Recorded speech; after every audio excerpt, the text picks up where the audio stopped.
धीरज सेठ हेबे नूतन सेना मुख्य। देशर सुरक्षा व्यवस्था सह जड़ित आउ एक बड़ खबर। केंद्र प्रतिरक्षा मंत्रालय पक्षर धीरज सेठ को नूतन सेना मुख्य भाव नियुक्ति करा जायछि। से वर्तमान सेना मुख्य उपेंद्र द्विवेदी स्थान ग्रहण करेंगे। आसंता जून 30 तारिख में से निजर नूतन दायित्व ग्रहण करेंगे और 2028 अगस्त 31 पर्यंत यह पदरे रहिबे। वर्तमान से सेनार उपमुख्य भाव कार्यरत अछंती।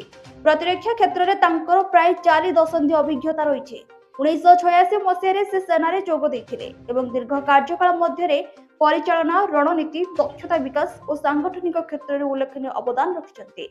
से सेनार गुरुत्वपूर्ण आक्रमणात्मक बाहिनीर नेतृत्व नेवा सहित दिल्ली अंचल दक्षिण पश्चिम एवं दक्षिण कमांडर मध्य नेतृत्व नेइछन्ते।